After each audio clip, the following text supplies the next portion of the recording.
Eu gostaria de retomar esse momento de aprender e amar Jesus eucarístico. Não existe alguém que se santifique sem amor à Eucaristia. Não tem. Mesmo porque é remédio. E eu retomo a partir daquele momento onde o sacerdote comunga, o ministro, a ministra leva e diz o corpo de Cristo. Eu dizia semana passada que não importa se é na boca, se é na mão, se é de joelho, se é de pé. Isso depende do fiel, é um direito dele, mas sem que isso seja chamar a atenção para si, mas para o Senhor. Esse amém é tão importante, porque o que quer dizer a palavra amém? Assim seja. Toda vez que você falar numa missa, amém. Inclusive, esse amém tem que ser dito alto e bom som. Por quê? Você não está dizendo para o padre. Você não está dizendo para o ministro, para a ministra. Corpo de Cristo. Você está dizendo assim seja, Senhor. Eu recebo o corpo de Cristo. O amém é um selo. O amém é um ato de fé. O amém é uma abertura para a graça. Sempre o amém no final das orações, e aqui em particular no corpo de Cristo, ele tem essa dimensão de conclusiva, de aceitação, de profissão de fé e de abertura.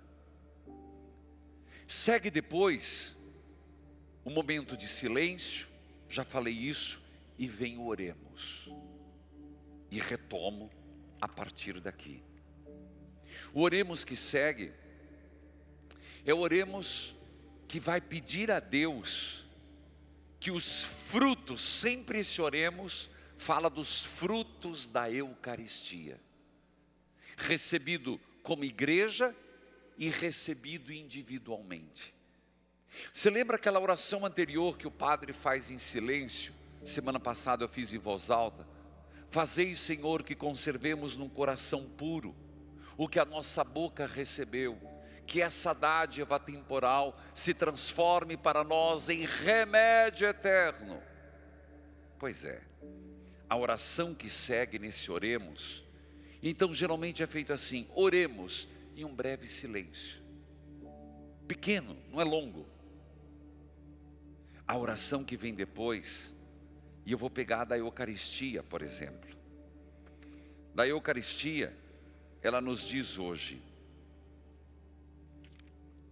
ó Deus, pela comunhão neste sacrifício, oferecido em memória do vosso Filho, fazei que nos torne com Ele, nos torne com Jesus, uma oblação. Uma oblação quer dizer oferenda, um ofertório, uma entrega perpétua em vossa honra.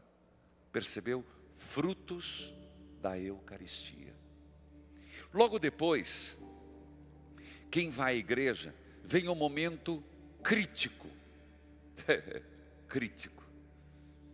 Esse é o momento, um dos momentos mais críticos na igreja. Dos avisos. Me disse um prelado, venerando o venerado: missa sem aviso não é missa, mas tomemos cuidado. Cuidado por quê? Às vezes nós queremos fazer ali um momento que fica maior do que a homilia. Aqueles avisos intermináveis não ajudam em nada. Sei que é preciso avisos, eu diria orientações, dizer a programação da comunidade. Geralmente, e aqui se pede que se seja sucinto. Existem outras formas de avisar a comunidade. Explico. Um site, a Pascom. Como seria, e aqui eu quero valorizar muito a Pascom, que é a pastoral da comunicação paroquial, da comunidade. Como é importante, meus irmãos, a gente crescer nisso, de termos, só que aí não adianta ter a PASCOM, isso já é um passo, tem muita formação. Ter o site da paróquia e os paroquianos não visitarem. Visita tudo.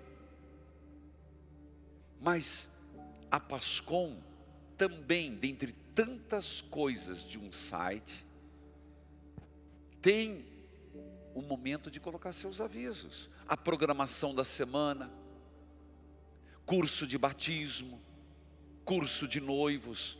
O momento é de pandemia, mas eu estou falando fora desse contexto. É uma das formas de dar os avisos. Outra forma é também você, quem tem vídeo wall, e eu digo isso, gente, eu digo para as comunidades, eu não sou exemplo, mas quero dizer a partilha da minha vida, de como a comunidade celebra. De grande valia são esses televisores. Mostra ali, meu filho. Eu chamo de vídeo wall, termo técnico, porque não é televisão para passar filme, nem passar notícia. Mas é uma forma de você colocar os avisos. Quando a comunidade entra, ou depois da missa. Claro que pode se dar aviso na igreja, mas não é um momento. Não é. Houve recentemente um problema sério, e gostei muito da posição do Padre Zezinho. Missa não é momento de você usar do microfone para agredir comunidade, para agredir quem quer que seja. Não é nosso papel. Não é momento de colocar desavenças. Roupa suja se lava em casa. Não é momento de você colocar conflitos da comunidade. Aqui, pontuar alguns compromissos da comunidade, de forma sucinta, breve e expressiva. Cuidado com os avisos. Não pode ofuscar, porque é nessa hora que às vezes se repete: o Senhor esteja convosco, o Senhor vos alcance no estacionamento, alcance no pátio, alcance no carrinho de pipoca, porque já saiu para comprar pipoca para a filharada. Por quê? Porque delongou. É claro também que tem que haver uma educação do povo, porque tem gente que acha que chega na hora do ato penitencial, quando chega, comungou, vai embora. Está errado, meu filho. Ou na hora do sermão pede licença. Eu tive um ministério, não vou dizer quando, que hora, quando, não. Chegava no sermão e eu via todo mundo sair. Eu falei: mas vai sair que a peste nada só. Comecei a fazer pergunta, comecei a chamar atenção. Então, missa não é para chegar atrasado e sair antes. A missa começa com o sinal da cruz e termina com o sinal da cruz. Toma isso como base. Mas cuidado com os avisos. Logo depois vem a missão. Opa, isso mesmo, missão. A bênção final. A bênção final que pode ser solene, a bênção final que pode ser a mais breve. Mas a bênção final, que é um envio, é como que dizendo, tendo ouvido a palavra, tendo se alimentado da palavra e da Eucaristia, a missão no mundo começa. A missão começou. Era assim que era o final da missa em latim. A missão começa agora. E vem a bênção final. Então, meus irmãos, como é importante essa bênção final, onde o padre, retomando a Santíssima Trindade, retomando a dimensão trinitária, ele começa com um diálogo. Na verdade, o terceiro diálogo, né? O Senhor esteja convosco. Aí todo mundo responde: Ele está no meio de nós. E o sacerdote, na pessoa do Cristo, chamando a Santíssima Trindade, na Santíssima Trindade. Ele abençoa, porque aquele é outro Cristo. Por isso a palavra é exatamente essa, assuste, impressiona, que diz assim: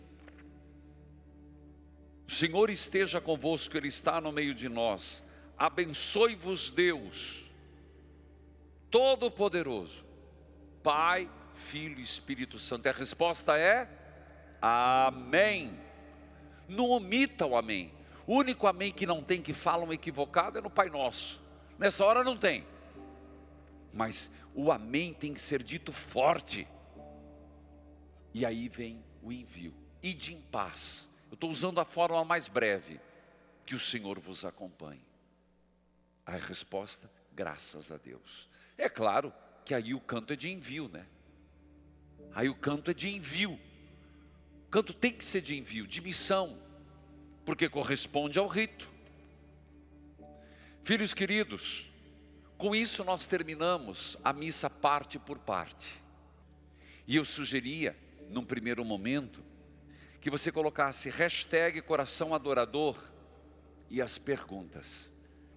Mas algumas que foram selecionadas e eu vou respondendo, não tudo de uma vez, uma outra. Sempre primeiro um conteúdo e depois tirando dúvida. Padre, brilhantes suas explanações sobre a missa. Minha dúvida é sobre quem pode comungar. Uma mulher não casada na igreja, mas vive união estável com 20 anos, inclusive com 2 filhos, pode comungar? Eu já ouvi 2 padres, versões diferentes. Filha, a doutrina da igreja hoje é clara. E aqui não se trata de eu querer ou não querer. Você disse que 2 padres, versões diferentes. Se um padre, conhecendo você em foro íntimo, o padre vai ter discernimento. As leis são claras. As regras são claras. É verdade que houve na igreja muita repercussão, se falou muito sobre isso, como se fosse liberado, mas realmente foram notícias. A igreja tem clara a sua posição. O que eu te digo, confie num padre.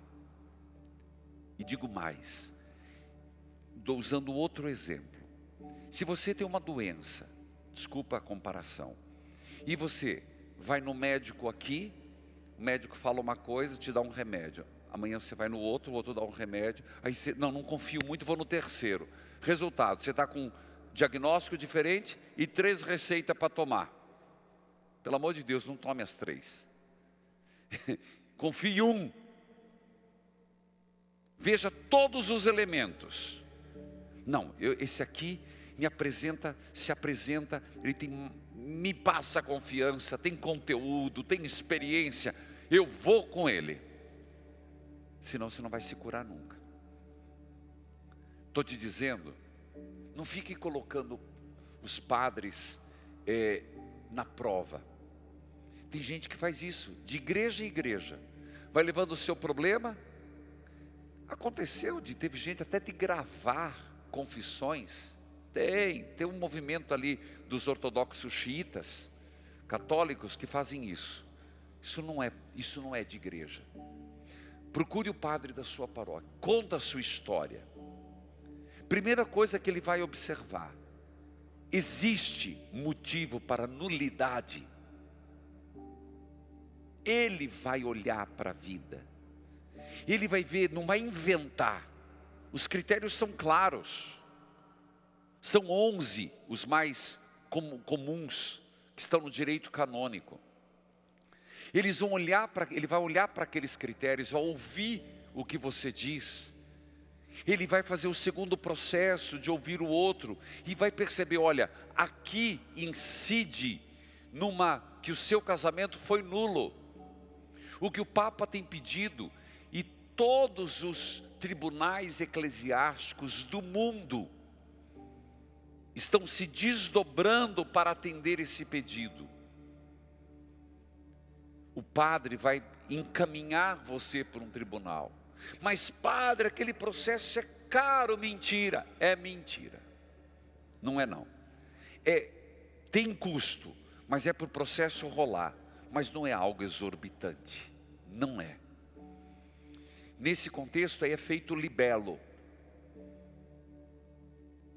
Desculpa a palavra. É feito um primeiro processo, um encaminhamento e manda para o tribunal. Então o padre vai saber, filha, orientar. Essa é uma opção. E sempre existe uma opção para a orientação. Então eu não vou te responder sim e não, porque eu não sei do caso da tua história. O que aí é importante é a comunidade, é o padre paroquial, é o padre que conhece as suas ovelhas, é o padre que vai te orientar. E há casos, existe casos que eu conheço, que existe o Sanásio Radite, que quando uma da parte católica quer casar, a parte evangélica ou de outra religião não quer, mas em vista da parte católica, em vista dos frutos do sacramento, existe esse instrumento. Existe outros mas é de foro interno, e eu já fiz isso, conhecendo a vida da pessoa, sabendo o que estão vivendo, a permissão de comunhão. Então, respondendo essa tua pergunta, não é assim que está liberado. Houve sim muito noticiário, houve assim muita mídia em cima, mas não é que está liberado que os divorciados, que os segundas núpcias podem comungar, não. Mas é também, cada caso é um caso. Mas quem vai ser a minha consciência? Aqui me perdoe, não é você, também não é seu marido.